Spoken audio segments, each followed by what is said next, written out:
The giant glass towers of Nexus Prime reached up into the purple sky like crystal spears. Inside the biggest tower, hundreds of alien beings sat in a huge circle. They came from every corner of the galaxy. Some had scales, others had fur, and many looked nothing like anything from Earth. But they all shared one thing. They thought they were better than humans. Council Speaker Velthara stood at the center of the room. She was tall and thin with silver skin that seemed to glow. Her 4 arms moved as she talked, and her voice filled the chamber with cold authority. The other aliens listened carefully. They always did when she spoke.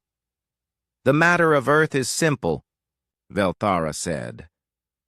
Her words echoed off the crystal walls. "These humans have become too dangerous. In just 50 years, they have spread to 12 star systems. No species has ever expanded so fast. They build weapons instead of art. They make war instead of peace."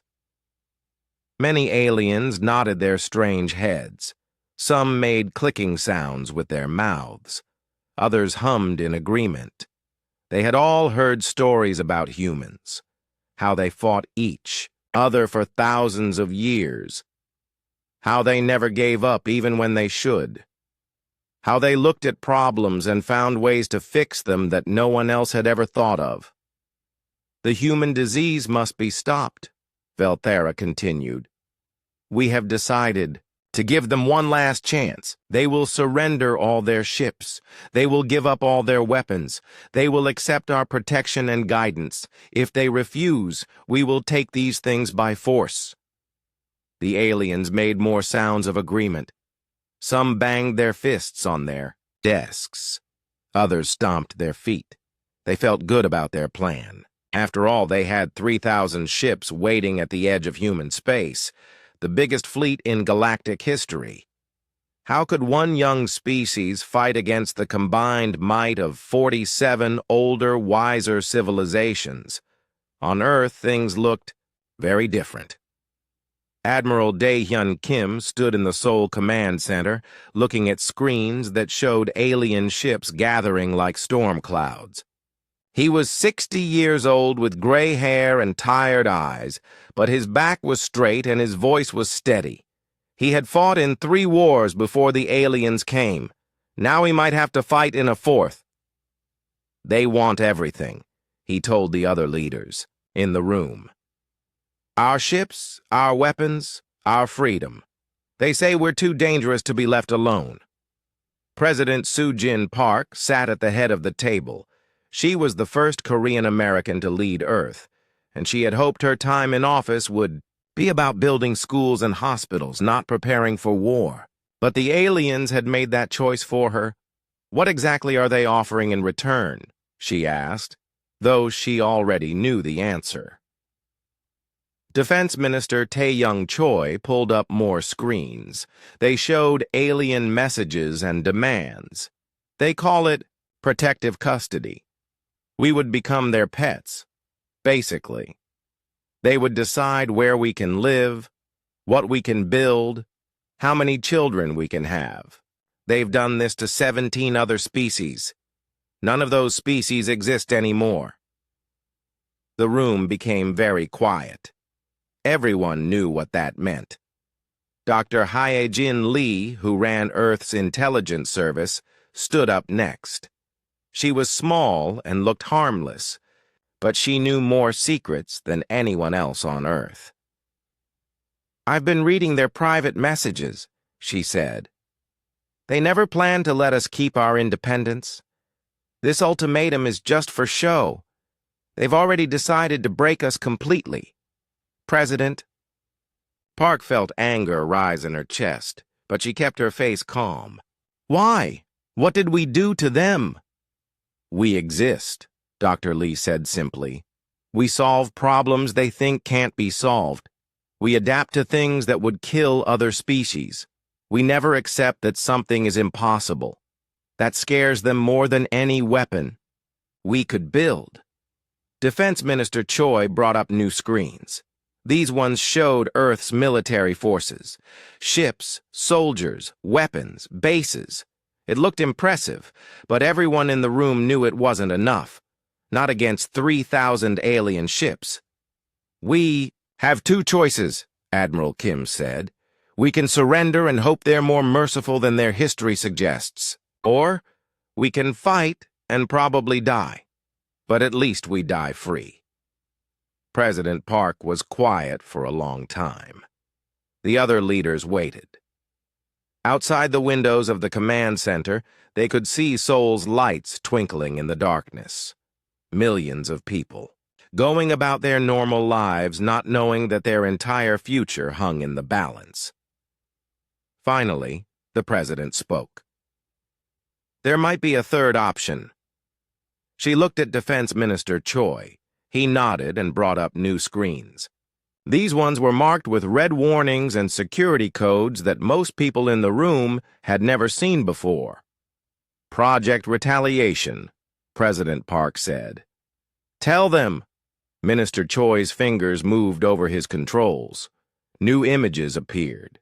Ships that didn't look like any Earth vessel anyone had seen. Weapons that seemed impossible. Bases hidden in places no one would think to look. "For 10 years we've been preparing for this day," he said. "We hoped it would never come, but we knew it might. Ever since we met our first aliens, we've been getting ready for the possibility that they might not be as friendly as they pretended to be." So young Martinez, Earth's top military strategist, stood up. She was young but brilliant, and she had spent the last 5 years planning for this exact situation. "The aliens think they know what humans are capable of," she said. "They've studied our history, our technology, our military, but they've only seen what we wanted them to see." Admiral Kim smiled for the first time all day. It wasn't a happy smile. It was the smile of a man who had been waiting a long time to show his enemies just how wrong they were. "The countdown starts now," President Park said. 72 hours until they expect our answer. Let's give them exactly what they're asking for." The aliens thought they were dealing with primitive humans who would either surrender quickly or die bravely but uselessly.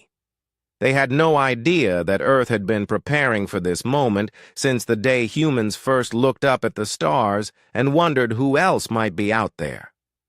The galaxy was about to learn a very important lesson about the danger of underestimating the new species on the block. Ambassador Min-ho Kang walked slowly toward the giant crystal podium at Nexus Prime. His hands shook as he carried Earth's official response. Behind him, his aide Yeonwoo Kim tried to look calm, but sweat ran down her face. Every alien eye in the massive chamber watched them approach. The two humans looked exactly like what the aliens expected to see. Defeated, scared, broken by the sight of 3,000 warships pointed at their home worlds. Min-ho's voice cracked when he began to read Earth's surrender. "The United Earth government accepts the terms of the Galactic Council," he said, his words echoing in the silent chamber. "We will power down all military vessels. We will surrender all weapons to Council inspection teams.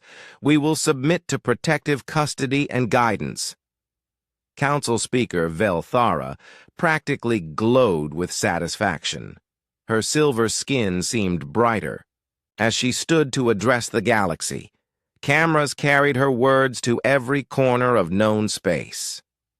"Let this be a lesson to all species," she announced. The humans talked big about freedom and independence. They spread across the stars like they owned them. But when real power showed up at their door, they folded like paper. "This is what happens when children try to play with adults." Laughter filled the chamber. Not happy laughter, but the cruel kind that comes from seeing someone else's pain. Many aliens had been worried about these aggressive humans. Now they felt foolish for their fears. Humans were just another weak species that would learn to obey their betters. The news spread fast. On alien worlds across the galaxy, beings celebrated Earth's surrender. Some threw parties. Others made jokes about how humans had seemed so tough, but gave up so easily. The humans had expanded to 12 star systems in 50 years, but it only took 72 hours to make them surrender everything. But the real story was happening in places the aliens couldn't see. Captain J-1O stood on the bridge of the battleship Soul's Pride as it drifted near the Centauri colonies. His ship looked dead in space. No shields, no weapons powered, no engines running. When the alien inspection teams came aboard, they found exactly what they expected to find. Primitive, human technology, the alien inspector said to his team. The creature had 6 legs and spoke through a device that translated his clicking sounds into human words. Their weapons are centuries behind ours. Their shields wouldn't stop a meteor. How did we ever think these beings were dangerous? Captain O nodded sadly and answered all their questions. Yes, the ship was completely powered down. No, they had no hidden weapons. Yes, all the crew would cooperate fully with the inspection. The aliens left feeling very satisfied with themselves.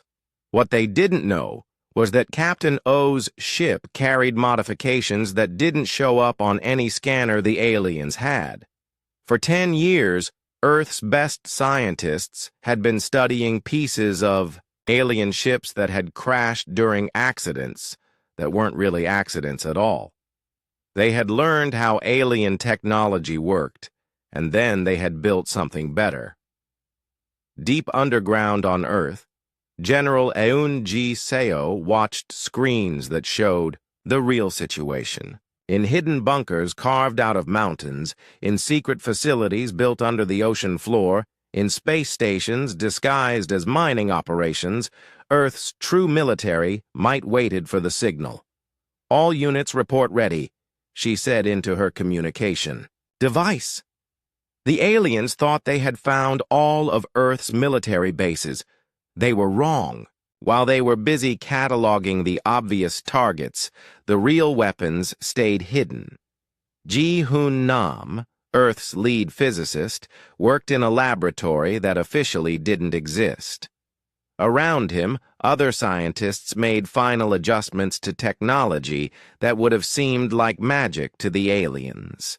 Quantum communicators that could send messages instantly across the galaxy, cloaking devices that bent light itself, weapons that could turn matter into energy with frightening efficiency. "The network is online," he reported to General CO. "All hidden facilities are connected. The aliens can't detect our communications or trace our signals. On planets throughout human space, the same scene played out over and over. Alien teams arrived to take control of human military bases, and humans surrendered them without a fight. The aliens found weapons and ships that seemed pathetic compared to their own technology. They laughed at human engineering and felt sorry for such a backward species. But for every base they found, 10 others stayed hidden. For every ship they cataloged, 20 more waited in secret hangars built inside asteroids or hidden in gas giant clouds. Earth had learned from its own history. Sometimes the best way to win a war was to let your enemy think they had already won. On Titan, one of Saturn's moons, workers at what looked like a civilian shipyard continued their normal routines. The aliens who inspected the facility saw exactly what they expected to see: humans building slow, clumsy cargo ships that barely qualified as spaceworthy. They didn't see the hidden levels deep beneath the surface, where sleek warships waited in underground hangars. They didn't know that every cargo ship on the surface could transform into a weapons platform in less than 10 minutes. They didn't realize that Titan wasn't just a shipyard. It was the largest military production facility humans had ever built. The deception worked perfectly because humans had learned to think like their enemies. The aliens expected to find primitive technology, so that's what Earth showed them. They expected humans to be scared and defeated, so humans acted scared and defeated. They expected total surrender, so they got what looked like total surrender.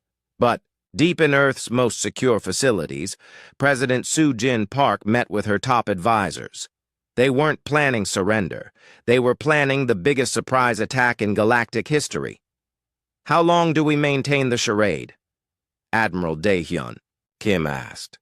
"Until every alien ship is exactly where we want them," President Park replied. "Let them get comfortable. Let them think they've won. Let them spread their forces out to occupy our worlds." Defense Minister Tae Young-choi smiled as he watched reports from across human space.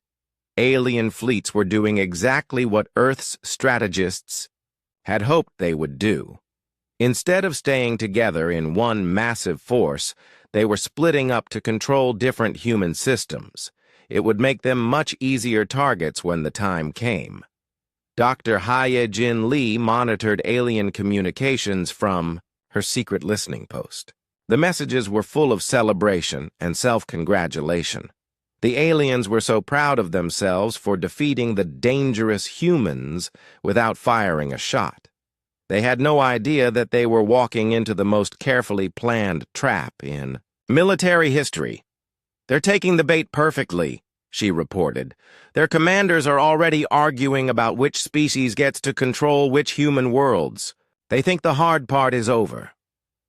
As the 72-hour deadline passed, the galaxy settled into its new reality. The humans had been put in their place. The natural order was restored. The older, wiser species would guide these young primitives toward a more peaceful existence. The only problem was that none of it was real. Earth's surrender was the opening move in a game the aliens didn't even know they were playing, and humans had always been very good at games, especially the kind where winning meant survival. The space around Nexus Prime had been empty just seconds before.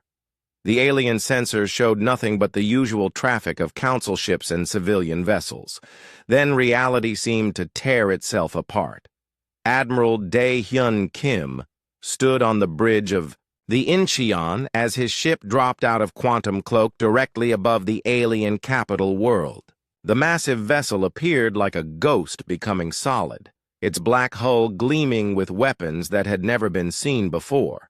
Around it, 200 other ships materialized from nothing, each one larger and more advanced than anything in the official records of Earth's fleet. "This is Admiral Kim of the United Earth Defense Force." His voice boomed across every communication channel in the system. "We received your ultimatum. We're here to give you our answer. On Nexus Prime, emergency!" Alarms screamed through the crystal towers.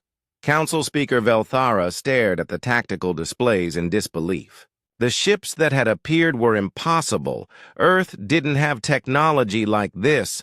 Earth couldn't have technology like this. "How?" she whispered, but nobody had an answer.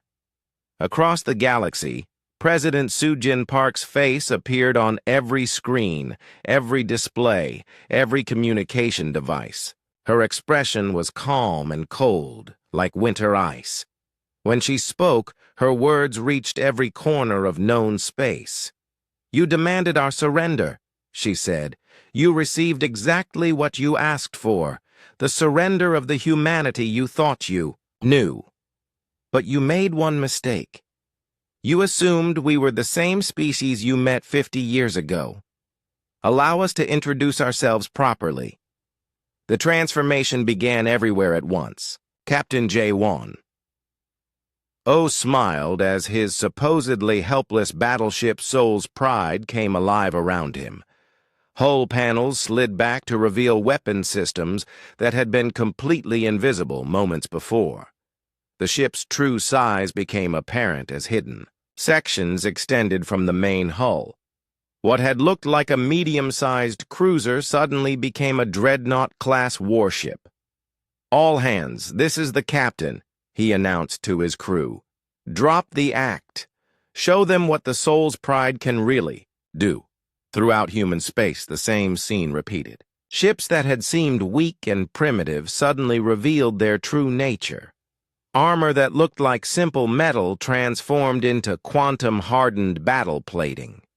Weapons that had registered as basic plasma cannons unfolded into reality warping. Energy projectors. On Earth, Defense Minister Tae-Young Choi activated something called the Prometheus Protocol. Deep beneath major cities around the world, massive platforms began to rise. The ground split open as fortress-sized weapon installations emerged from underground bunkers. Orbital stations that had looked like simple mining platforms reconfigured themselves into battle stations that bristled with enough firepower to crack moons. The aliens in the occupation fleets found themselves surrounded by defenses that hadn't existed moments before. What they had thought were conquered human worlds suddenly became deadly traps. Dr. Hyejin Lee sat in her secret command center and activated the largest intelligence operation in human history. For 10 years, every human diplomat, trader, tourist, and scientist had been gathering information. Now, all of that data became weapons. "Broadcasting on all frequencies," she announced. The galaxy's communication networks carried her voice to every world, every ship, every outpost. "Citizens of the galaxy, your council has lied to you. We have proof of their crimes." The evidence flooded across space faster than light. Recordings of secret council meetings where they planned genocide. Documents showing how they had destroyed 17 other species. Financial records proving they had been looting conquered worlds for thousands of years.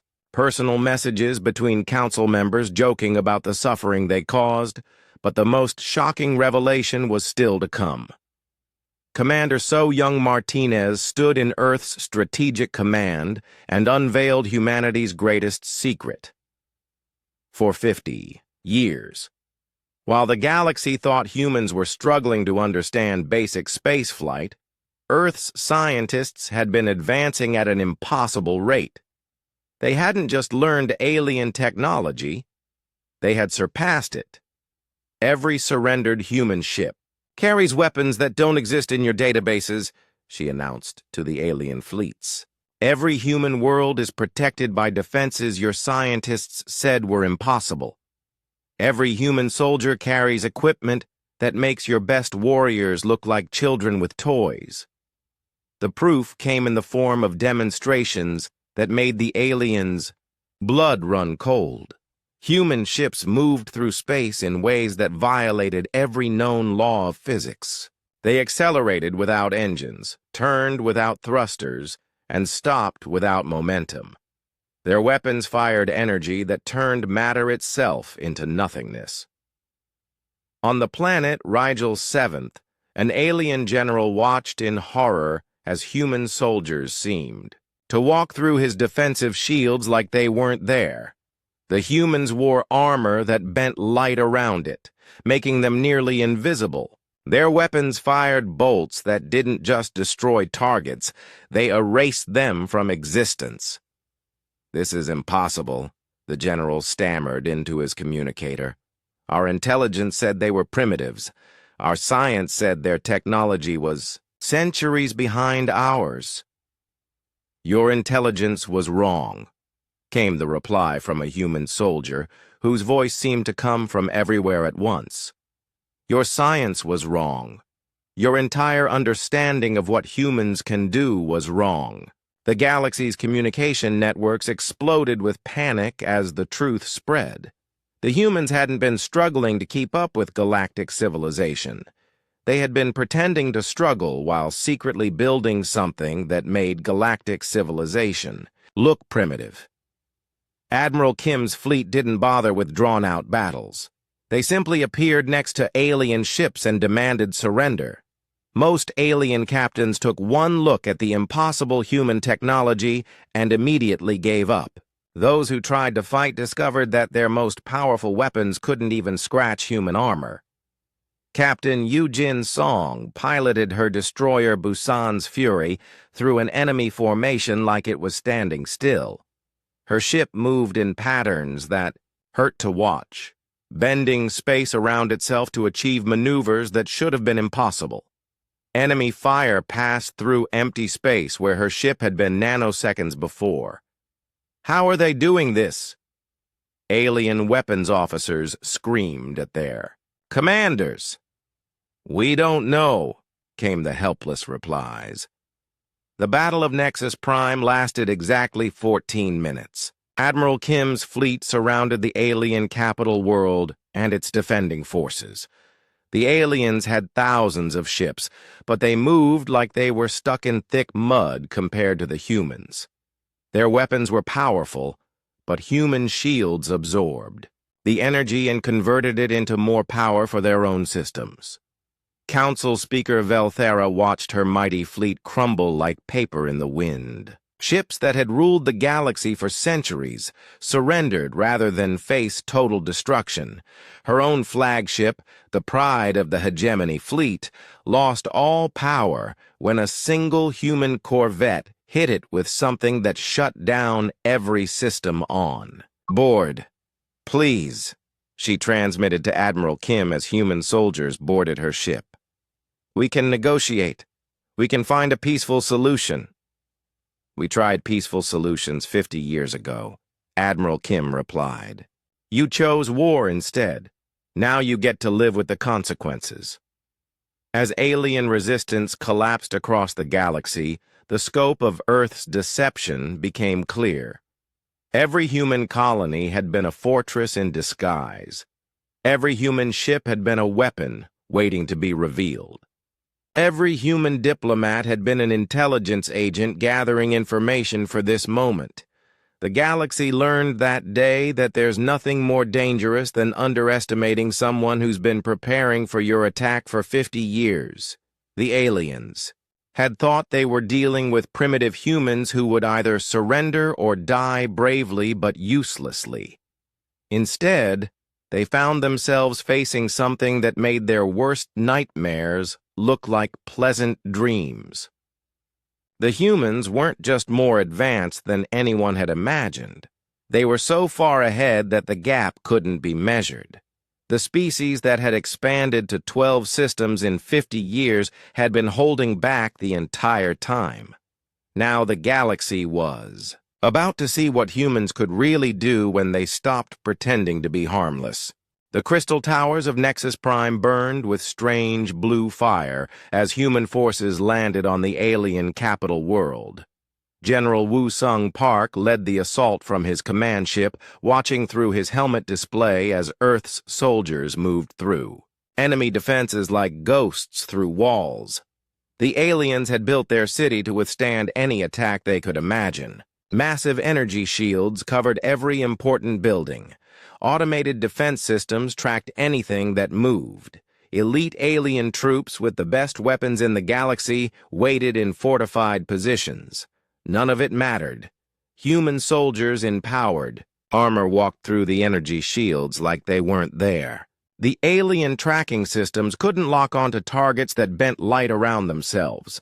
The elite troops with their advanced weapons found themselves fighting enemies who moved faster than thought and hit harder than starship cannons.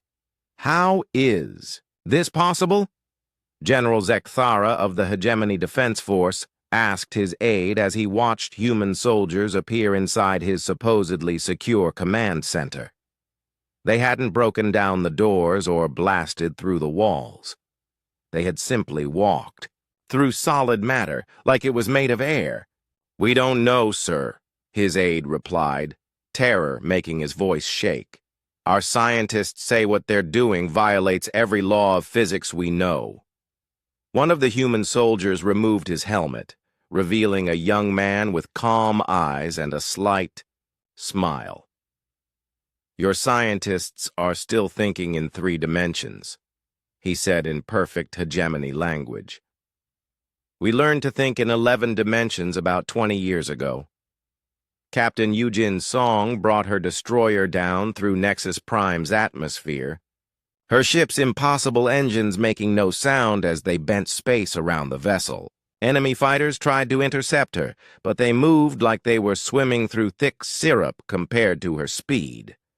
Her weapons didn't fire energy bolts or missiles. They fired focused gravity waves that turned enemy ships into compressed metal balls. "Target the council building," Admiral Kim's voice came through her communications. "Non-lethal capture of all council members. We need them alive for the trials." Yujin smiled. The trials would be interesting. 47 species had united to destroy humanity, and now they would all face judgment for their crimes. Not just their crimes against Earth, but their crimes against every species they had conquered over 10,000 years, on planets across the galaxy. Something extraordinary was happening. Alien governments that had seemed stable for centuries were collapsing in hours. But it wasn't just because of human military action. Something else was rising from the shadows. Ambassador Minho Kang, who had played his role as a defeated human so perfectly at Nexus Prime, now revealed his true mission. For 10 years, he and thousands of other human diplomats had been secretly contacting enslaved species throughout the galaxy. They had shared technology, training, and hope with beings who had given up dreams of freedom long ago. Now those sleeper cells activated all at once. On Vega Prime, the enslaved Kalari people rose up with human weapons and human training. Their masters, the proud hegemon overlords, found themselves facing warriors who fought with Earth's tactical knowledge and Earth's unstoppable determination. The rebellion that had been planned for decades erupted in a single coordinated strike. "The humans kept their promise," whispered Kelsara, leader of the Kalari resistance, as she watched hegemon forces surrender rather than face total destruction. "They said they would return when they were strong enough to win. They kept their word." Similar scenes played out on dozens of worlds. Species that the galaxy thought had been wiped out centuries ago suddenly revealed that they had survived in hiding, protected and armed by human agents.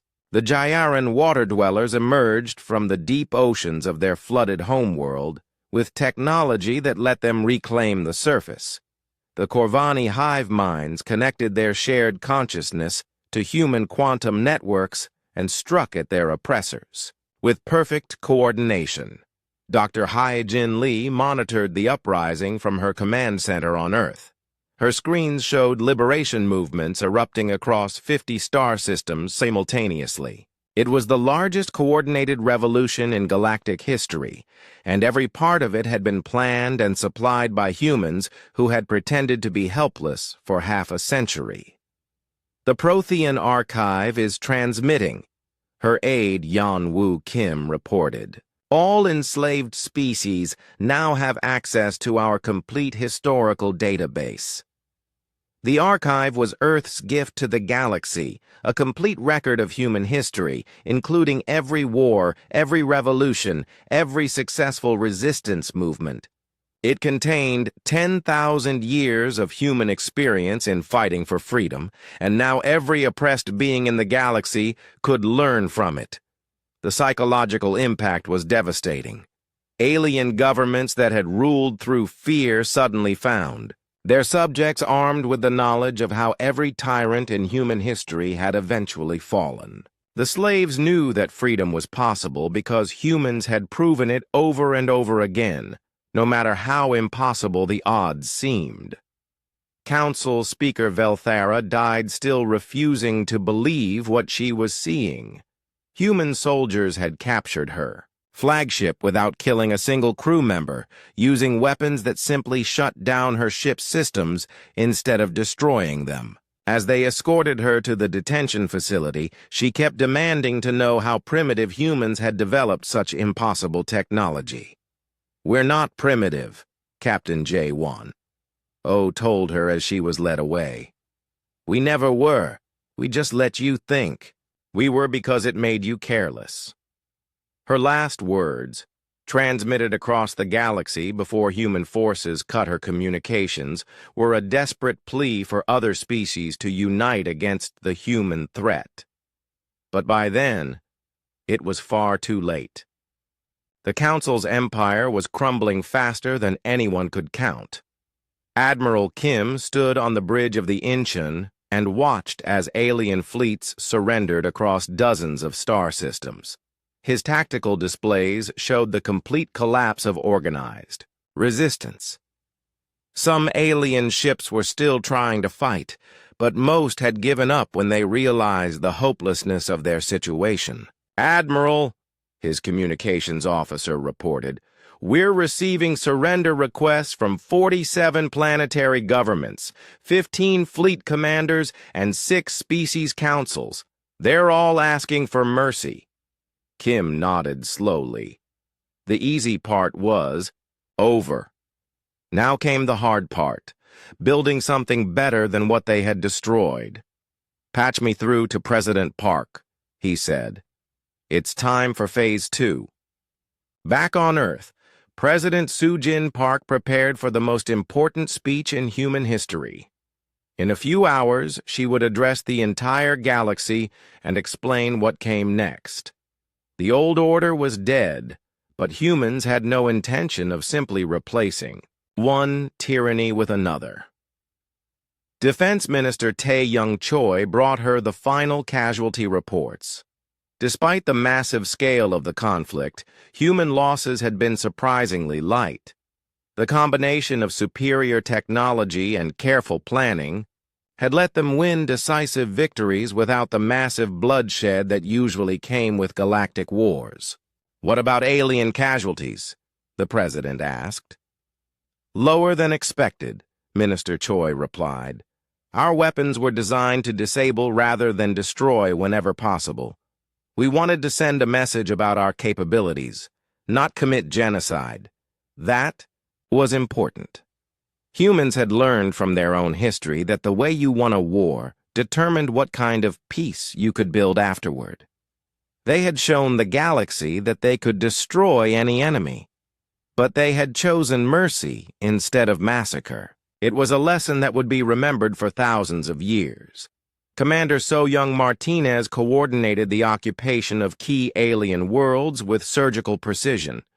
Human forces secured important facilities, arrested war criminals, and began the process of freeing billions of enslaved beings. It was the largest humanitarian operation in galactic history, and it was only possible because humans had planned for this moment since the day they first met aliens. As reports came in from across the galaxy, one thing became clear. The war was over, but the real work was just beginning. Earth had won the right to reshape galactic civilization, but now they had to prove they could build something better than what came before. The galaxy was about to learn that humans were just as good at building peace as they were at winning wars. But first, they had to clean up the mess that 10,000 years of alien tyranny had created. 6 months after the fall of Nexus Prime, President Soo-Jin Park stood at the podium of the reformed Galactic Assembly. The new meeting place orbited Earth's moon, its design blending human engineering with artistic traditions from dozens of liberated species. Through the transparent walls, delegates could see Earth hanging in space like a blue jewel, a reminder of where the new order had begun. The assembly hall was packed with representatives from 83 different species. Some had been enemies just months before. Others had been slaves for so long they had forgotten what freedom felt like. Now they all sat together as equals, trying to build something the galaxy had never seen before, a government based on cooperation, instead of conquest. 6 months ago, the galaxy learned what happens when peaceful species are pushed too far, President Park began. Her words were translated into dozens of languages and broadcast to every corner of known space. Today, we gather to prove that the same species capable of such destruction can also build something beautiful. Admiral Dae-Hyun Kim watched from the military observers section. Around him sat former enemies who now wore the uniform of the new Galactic Defense Force. The hegemony admiral who had once commanded the fleet sent to destroy Earth now served as Kim's deputy, helping to hunt down the last holdouts of the old regime. It hadn't been easy to convince the liberated species to trust their former oppressors. But humans had insisted that the new order would only work if everyone had a chance to redeem themselves. Even former council members could earn their freedom by helping to repair the damage they had caused. Captain Jae-won-oh commanded joint patrols along the galaxy's outer rim where scattered council loyalists still tried to rebuild their power. His crew included beings from 12 different species, all working together to keep the peace. The same aliens who had once dismissed human technology now competed for the chance to serve alongside Earth's forces. "Captain," his hegemony tactical officer reported, "we're receiving a distress signal from the Corvin system. Looks like Velthara's remaining supporters are trying to reclaim their old slave worlds." "Set course for Corvin," Captain O ordered. "And signal the local defense forces. Time to remind these holdouts that the old days are over." The ship that responded to his call would have amazed the aliens who had first met humanity 50 years ago. The Corvin defenders flew ships built with human technology but decorated with their own cultural symbols. Former slaves now protected, their homeworlds with weapons that made their old masters' fleets look like antiques. Dr. Hae-Jin Lee had become the galaxy's most popular teacher, though she never expected that career change. Her analysis of the Council's rise and fall was required reading in schools across hundreds of worlds. But more importantly, she had written the new Galactic Constitution, a document that guaranteed rights for all species and made sure no single group could ever again dominate all the others.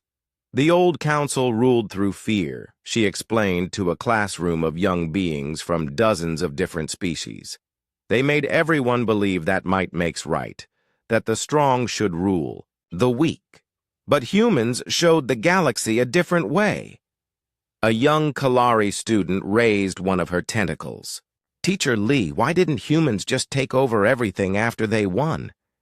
They were stronger than everyone else." Dr. Lee smiled.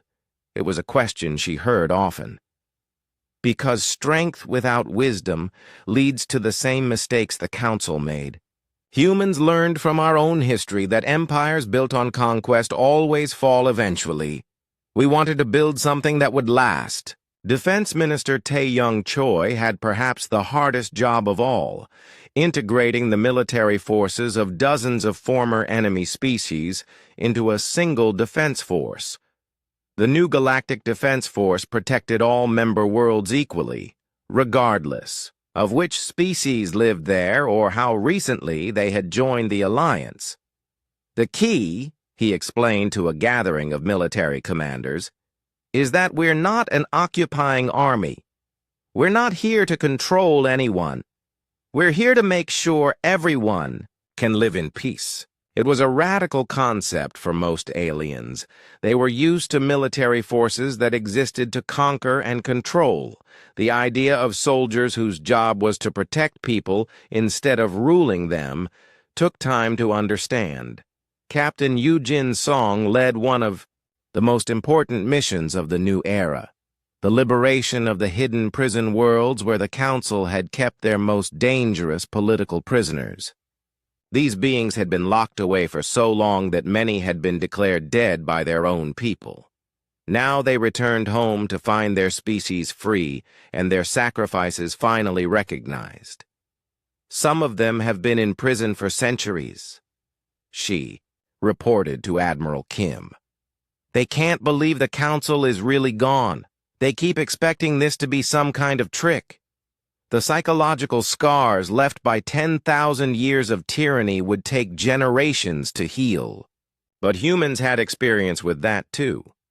Earth's history was full of peoples who had overcome oppression, and those lessons were now being shared with the entire galaxy.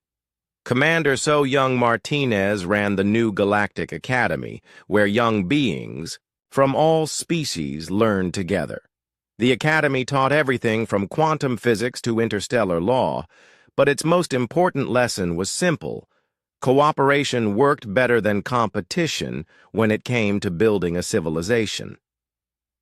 Your parents lived in a galaxy where different species fought each other for resources, she told her students. You're growing up in a galaxy where different species share their knowledge to create abundance for everyone. It wasn't just theory. The new galactic economy was already producing miracles. Kalari water purification technology combined with human quantum engineering had terraformed 3 dead worlds in just 6 months. Prothean mathematics merged with Corvin hive mind processing had solved energy distribution problems that had plagued the galaxy for millennia.